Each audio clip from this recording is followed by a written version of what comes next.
and welcome to the Bulldog Blitz. I'm Becca Bornhorst. The Butler men's basketball season is underway. Today my guest is junior forward Kyle Marshall. But before I talk to Kyle, here's a report from Ari Castle about how the Dogs are doing so far. The season's only just started, but already the Butler men's basketball team has a lot to reflect on. I think we've started off well, but there's a lot of room for improvement. Obviously, we did okay in Maui. The final game was a little disappointing, but there's a lot to learn from that and the Xavier loss. But aside from that, right now I think the team has a good base to move forward. It's clear that the coaches have a plan for moving forward. Coach Stevens, and the staff are really good at picking apart the details and the things we really need to improve on to get better throughout the season. It's more of a process. It's not a sprint to the finish. It's more of a marathon. That marathon really starts in a few weeks with Atlantic 10 play. Obviously the competition is way higher. Well, not way higher, but it's more steep, and the A-10's a really good conference. We still got a good amount of our non-conference schedule left, but when we get to the A-10, it's going to be real exciting playing against a different league, different competition than we did last year. So we're really looking forward to that. If these first few weeks are any indication, the Bulldogs' future is looking bright. With sharp shooting and good defense, the Bulldogs have a lot to smile about. For the Bulldog Blitz, I'm Ari Castle. Welcome back to the Bulldog Blitz, and in the studio today I'm joined with starting forward Kyle Marshall. Thanks for joining me today, Kyle. Thank you for having me. You're welcome. Let's start talking about the season thus far. Your team is 4-2. You guys had big wins over Marquette and North Carolina in Hawaii. So just talk about how your team was able to go to Hawaii, a top vacation spot, and be able to focus on 3 back-to-back games and coming out of there with 2 wins. That was definitely something, an emphasis that Coach told us about before going out there. One thing, it's going to be hot, and you're going to be playing 3 games in 3 days. So definitely the main thing he worried about was hydration. As far as preparation, he just told us to just come out and just play Bulldog basketball, just play harder than anybody else out there. We knew like Marquette was going to be a very, very tough team to beat, and we got lucky to come out with that one. And then second game comes North Carolina, and that's definitely always a big game. And when you're playing a top 10 team in the nation, the underdog's always going to come out with their best shot. And I think all our guys came in focused, and they were just ready to play. Talk a little bit about Rodney Clark's big shot and the game winner at the end of the game. Just talk about the exciting feelings that your team had from that. Oh, man, it was unbelievable. To be honest, we were joking around after on the bus how I was more tired during the celebration than during the game. It was just, it was such an adrenaline rush. Once you're down 2 and then you just see it go up, you don't know what to expect, and then it falls, and next thing you know, you're just finding Rodney and you're running, trying to tackle him, and you don't know what's going on. Everything is just in a blank, and everybody's just screaming and yelling in such great excitement. That's really exciting. So your 2 losses so far have come from Xavier and Illinois. What did your team learn from those 2 losses, and how can you improve from some of those mistakes for the rest of the season going forward? You just got to come in ready to play. I feel like Xavier and Illinois, they hit us first. I don't know how Xavier started, but I know Illinois, they started off with a dunk, which was definitely a tone setter on us. Just the fact that you come in and anybody can get beat, and you can get beat by any amount of points. It can be by 2 or it can be by 20 by any team in the country. So just that we have to come in ready to play with a focused mentality. Mm-hmm. You just beat Hanover last night, and then you play Ball State Saturday and IUPUI next Wednesday.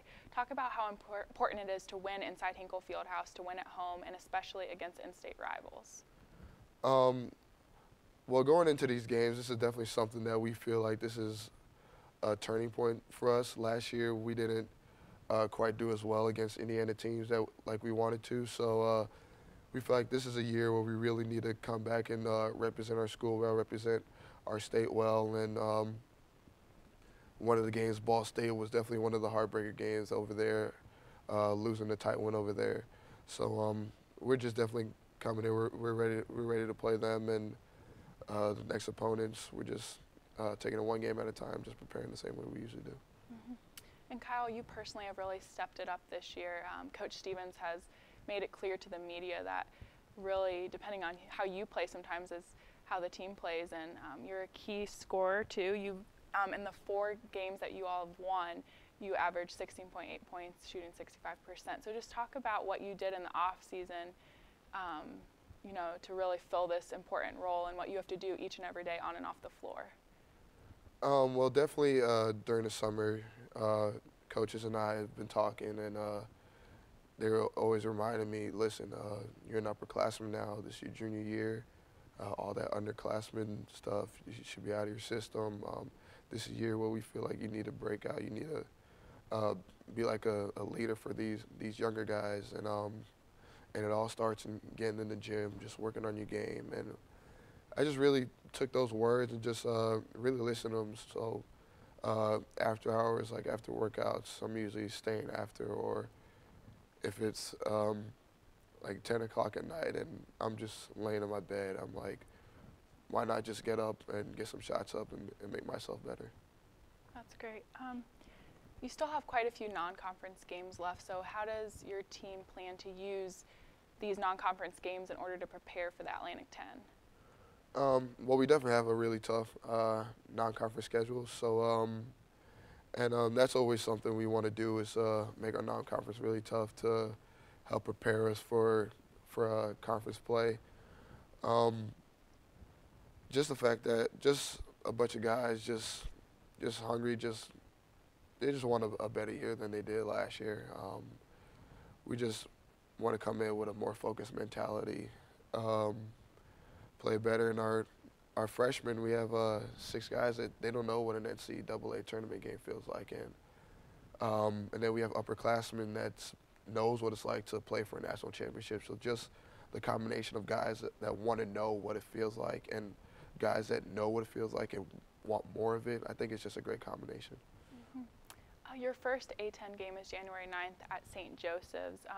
How excited are these group of guys and your teammates for the Atlantic 10, you know, just entering a more prestigious conference? Oh, we are very excited, especially to start off with St. Joe's, who's projected to win the conference this year. So I think this is definitely a great starting point for us. It'll be a really big test for us right out of the bat. Our guys are very excited to play in the Atlantic 10, and we hope to compete in it.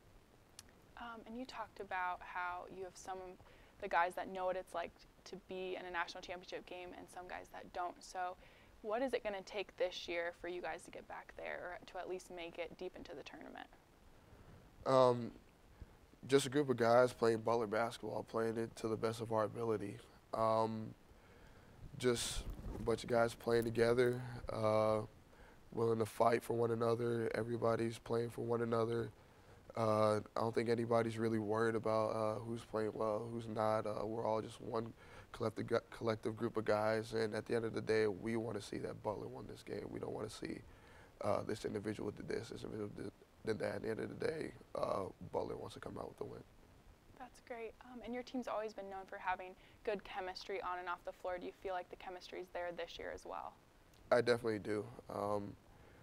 Just having 1 year under our belt with a group of guys, and a lot more guys returning than leaving, I feel like there's a lot more people.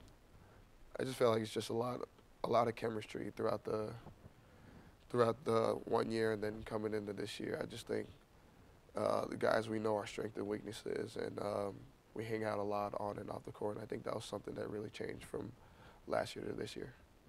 And you have Rodney Clark, who sat out last season, but he's been around, but that's a new face, as well as Kellen Dunham, who's playing a lot, coming in as a freshman.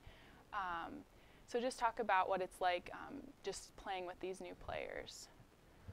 It's definitely a thing that we really needed last year, and something that we're really proud to have this year. With 2 dead-eye shooters, with Rodney and Kellen, it definitely makes things a whole lot easier for Andrew and I and Roosevelt to really maneuver around the basket.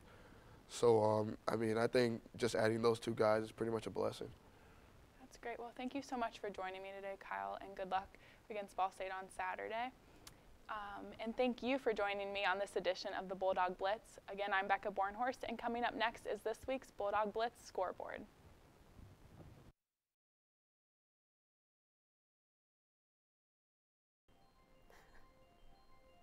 Hi, I'm Bethany Wersch, and this is your Bulldog Blitz scoreboard. While most of us spent the week away from campus at home, a handful of teams spent their breaks competing. Notably, the men's basketball team finished as runners-up at the Maui Invitational, falling to the Illini 78-61 after defeating number 8 North Carolina by 11 points. The Bulldogs defeated Hanover at home Tuesday night and will welcome the Ball State Cardinals to Hinkle on December 1st. Cross country finished up the season in Louisville last week. The women's team finished a disappointing 29th of 31.